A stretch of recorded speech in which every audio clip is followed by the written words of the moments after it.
So, what should we call this series where we talk about politics in the upcoming elections?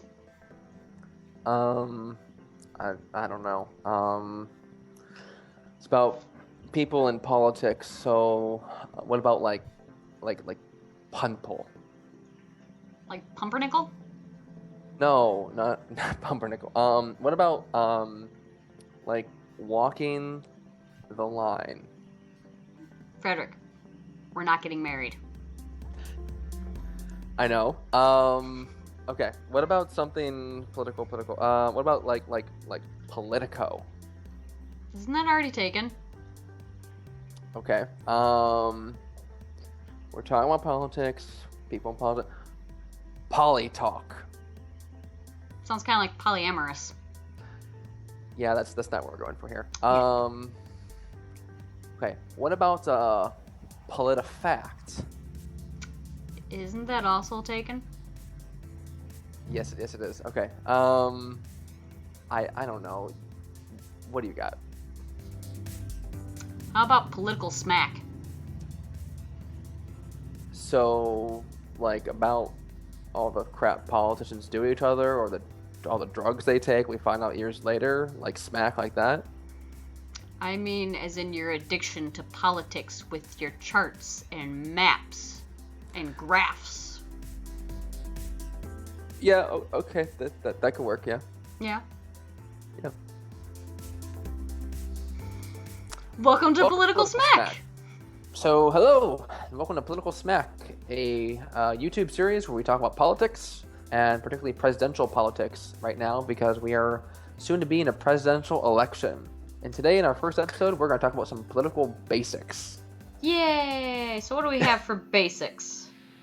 So, for basics, it may seem weird to some people to know that, we're going to be voting for a president in November of 2016, so more than a year from now. So why are we talking about the presidential cycle now? Well, there's actually sort of a pre-election before the big election. And those elections are called primaries. So you get the Republicans on one side. Mm-hmm. Right now, Donald Trump's in the lead. And you get the Democrats on the other side.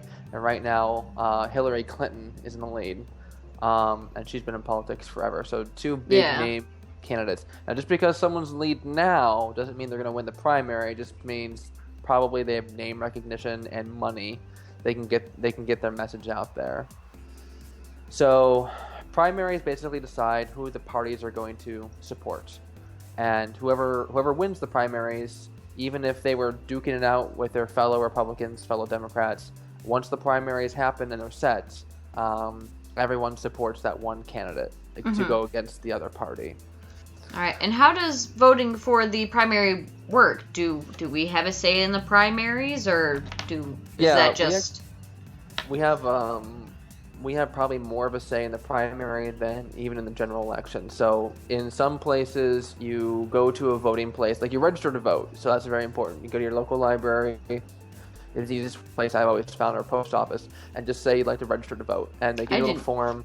I didn't know you could register to vote at the library or post office. I knew you could do it at the DMV, which is where I did it. Yeah, you go register to vote, and then on election day, the primary day, in some places you go up and they ask you which party you want to vote for. Mm-hmm. And so you say Democrat or Republican, and they give you a ticket, and then you vote for one of the many candidates. So let me bring What if you don't know which political party you fall into?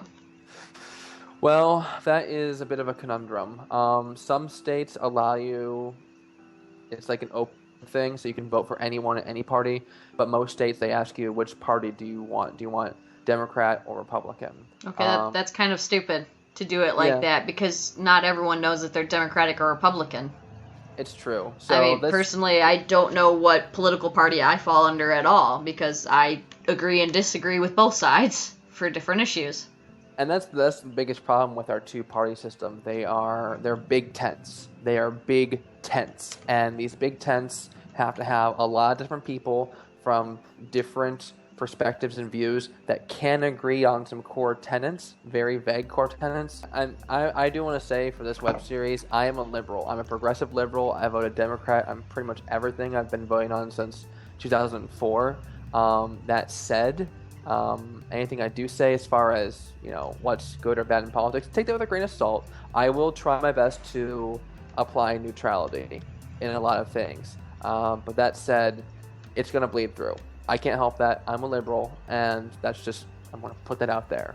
The sad and unfortunate thing is that the general election is pretty much going to come down to, it looks like, 7 states. So honestly, if you live in Montana and you really like Bernie Sanders, that's nice. It's not gonna matter, and people get disenchanted by this, and rightfully so. I get it, I do, because nearly all the states are winner take all. So all the states come down to basically a certain number of points based on population.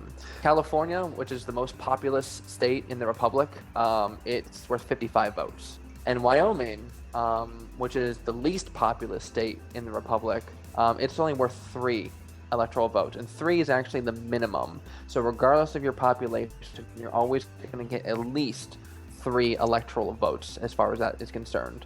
What this means is that if you're in California and you're very, very conservative and you want to vote for the Republican candidate, what's likely going to happen is, honestly, California goes blue. And so all 55 votes are going to go for the Democrat. And I understand that this disheartening. I get it. It's maybe not the best system, but that is our system. So there are 7 states that have been known to flip red or blue. They're sometimes referred to as purple states because red, blue, purple. Ohio is one of those battleground states. So it looks like for this presidential cycle, it's going to come down to Nevada, Colorado, Iowa, Ohio, Virginia, Florida, and New Hampshire. Those are the battleground states. Florida is a really big prize. It's worth 29 points, 29 electoral votes. It's difficult to win without it. The real big prize, though, I've heard this all the time, every election cycle. The real big prize is Ohio. No Republican president has ever won the presidency without Ohio. We are just kind of a bellwether state. We seem to be indicative of how the nation is. So yeah, these points come down to population. So a small state like Hawaii is worth 4 points. Mm-hmm. Our largest state of all, Alaska, is only worth 3 points because Alaska doesn't have many people. It's got very few people. It's got more bears and wolves than it does people. To get away from the confusing stuff I just said, first we have the primaries. And so what's important to do now, if you're interested in voting, and I always recommend voting. The primaries is where, honestly, your individual vote matters most. Mm-hmm. Because it will help decide which person each party is going to take. It's not winner take all. So it's not like, if you really don't like Hillary Clinton, but you are a Democrat and you want to vote for like Bernie Sanders or someone, it's not like your entire state just suddenly goes, well, Hillary Clinton. No, it's much more popular vote. Mm-hmm.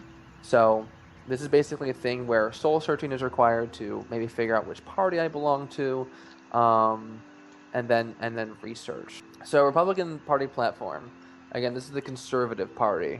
Section 2 of their platform, restoring the American dream. Conservatives often do not want to see change. They either believe that everything is basically fine as it is, or they believe things were fine as they were, and would like to kind of go back to such a time. Republicans will often talk about their most revered president, Ronald Reagan, and how things were in the 1980s, or maybe even under Ike Eisenhower back in the 1950s. Eisenhower is a very popular Republican president. Section 3, we the people. A lot of Republicans, social conservatives, believe in understanding the Constitution literally.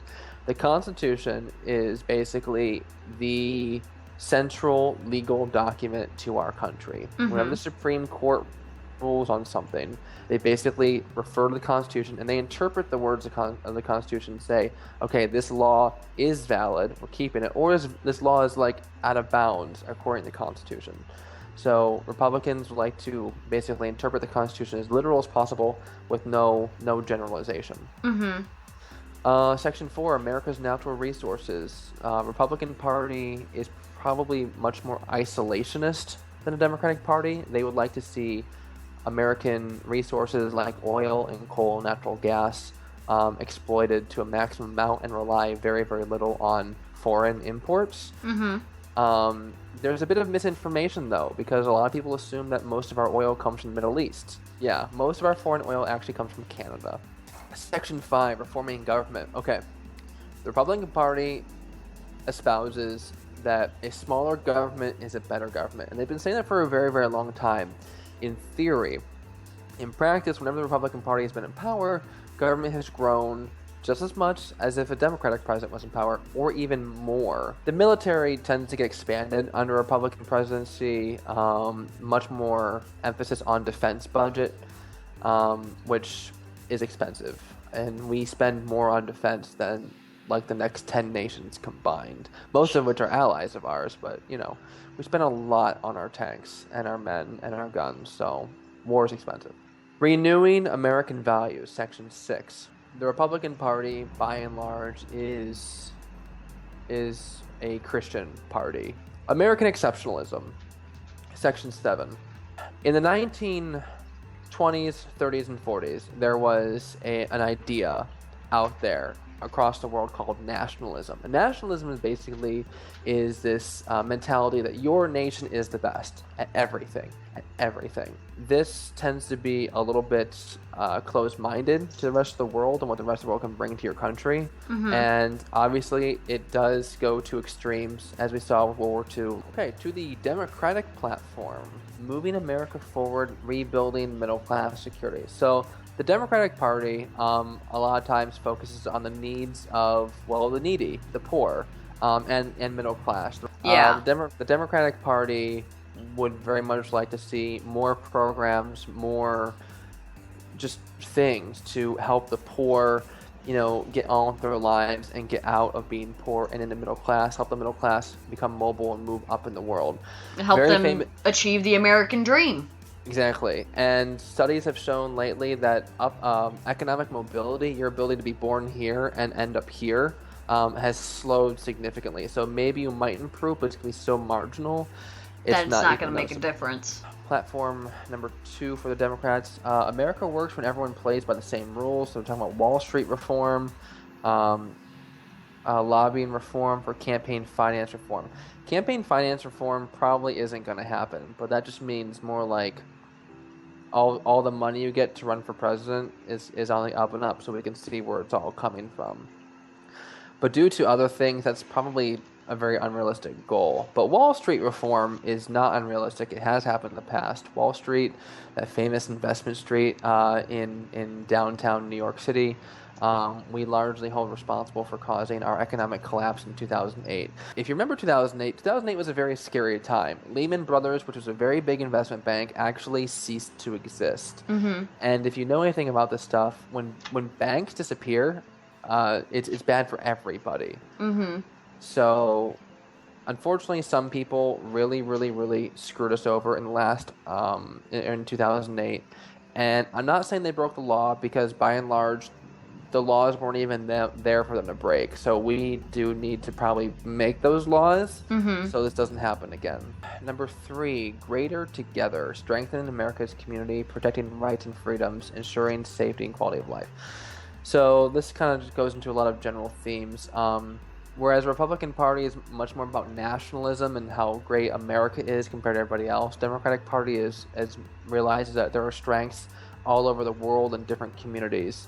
And this is true. And so many times, you know, in war or other times desperation, we throw away citizens' rights, just completely forget about them.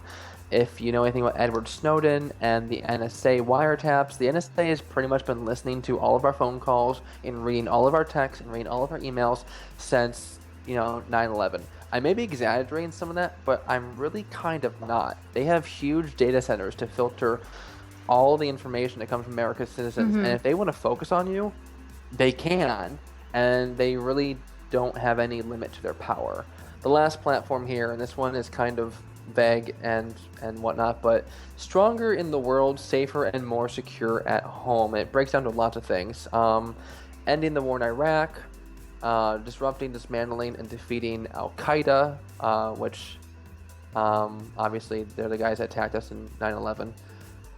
Ending the war in Afghanistan, preventing the spread and use of nuclear weapons, countering emerging threats. Okay, so like ISIS and things. So Mm-hmm. pretty much a lot of this is about get out of these big war theaters we get ourselves into, but at the same time strengthening our intelligence community to help fight terrorism. Mm-hmm.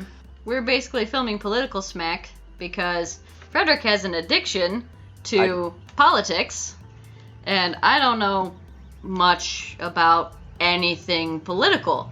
So I figured, why not learn something and share it with the world while we're at it? So that way everyone can learn something and make an informed decision when it comes to time for elections. Yay, information! So yes, the more you know. Are we ready? What are we doing? Political smack. Right. You're like, this shit again. I was enjoying shooting the shit, but you know.